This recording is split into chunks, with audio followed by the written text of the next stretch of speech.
Hi, everyone. It's Matt Tallman again.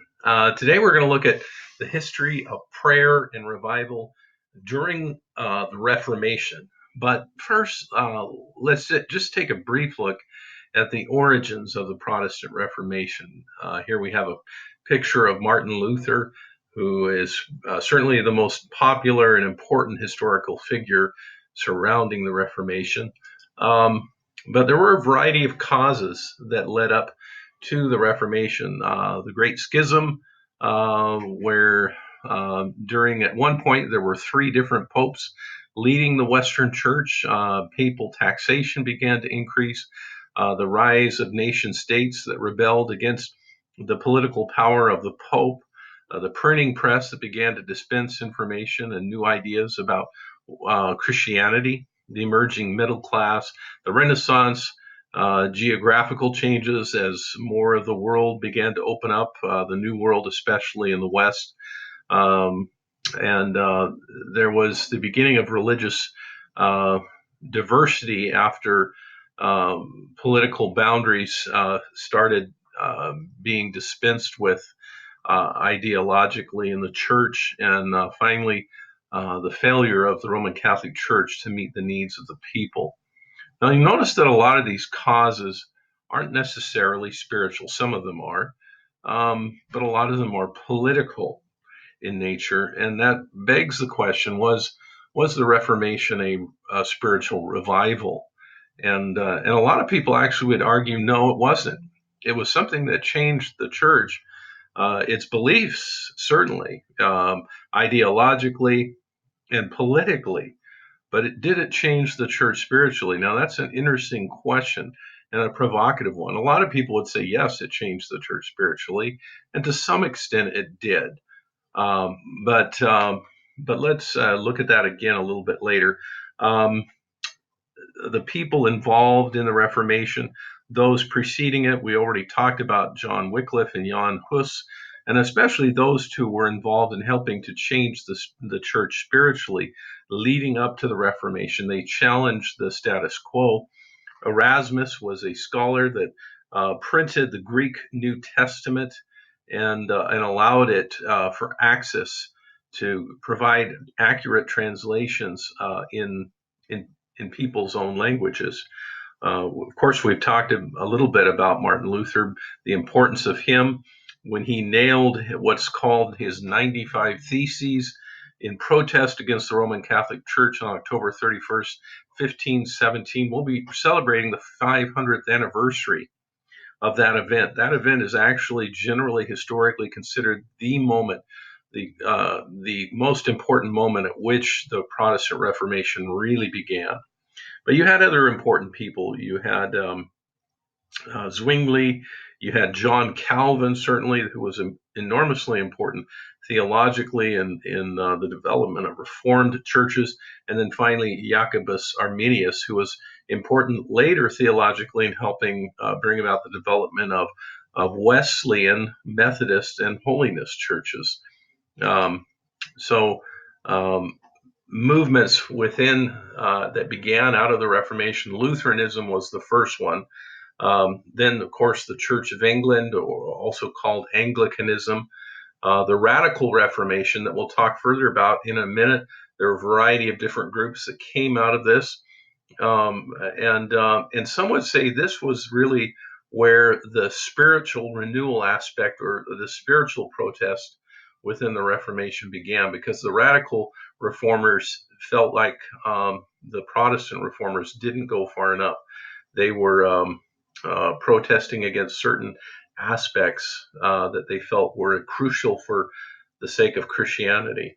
Reformed Christianity, those that emerged out of the influence of John Calvin, like Presbyterians and Congregationalists, and finally Arminianists, from which Methodists, holiness groups, and even the Salvation Army arose from.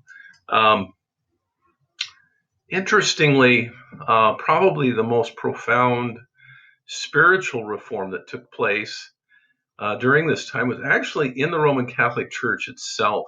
It's called the Counter Reformation.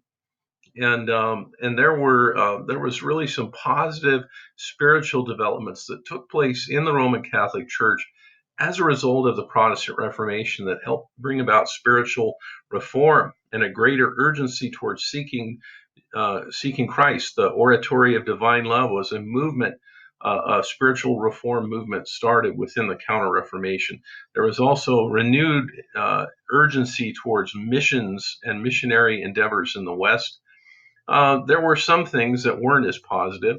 The Inquisition and the Index, where books were banned and burnt in the Counter Reformation, were not as positive. And certainly, most importantly, the 30 Years' War, which was a war between Protestants and Catholics that killed a significant portion of people in Europe. Fortunately, there was peace that emerged in 1648. But in the midst of all of this, you don't see as much a reaction from the Eastern Church, who were outside of the bounds of the Protestant Reformation and far away geographically at this time. The Radical Reformation, it began in Zurich. There were again, this was a group of people that generally felt the Roman Catholic Church and the Protestant Reformation didn't go far enough in bringing about change. They wanted to go back to the origins of what they considered true or apostolic Christianity. They rejected institutionalized church believers, but believed in the believer's church and the believer's baptism, and the fact that the church should not be allied with the government. It was primarily a movement that emerged out of Central Europe, but it was significant in bringing about reform politically and spiritually. The Believers' Church rejected any relationship between Christianity and secular society, a special civil authority. They wanted a return to New Testament Christianity, and only the church was to be made up of consenting adults.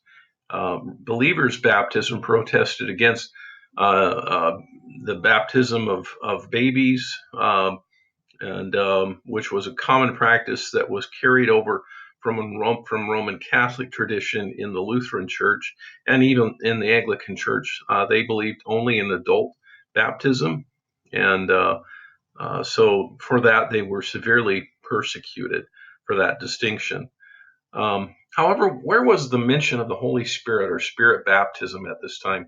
Which is an interesting question. You see at least some semblance of it in the Roman Catholic Church mentioned during confirmation, which they believe was when the seal of the Holy Spirit came upon a person. The Eastern Church certainly emphasized the baptism in the Holy Spirit quite a bit more than the Western Church. And part of that is due to historical theological differences dating all the way back to the Council of Nicaea. If you'll remember in our first week's class, the Nicene Creed only mentions the Holy Spirit as an afterthought, and that idea continued to influence Western Christianity, while Eastern Christianity developed a more balanced view early on of the Trinity. And there were writers in the Eastern Church such as Pseudo Macarius, Simeon the New Theologian, and Seraphim of Sarov that emphasized the baptism in the Holy Spirit.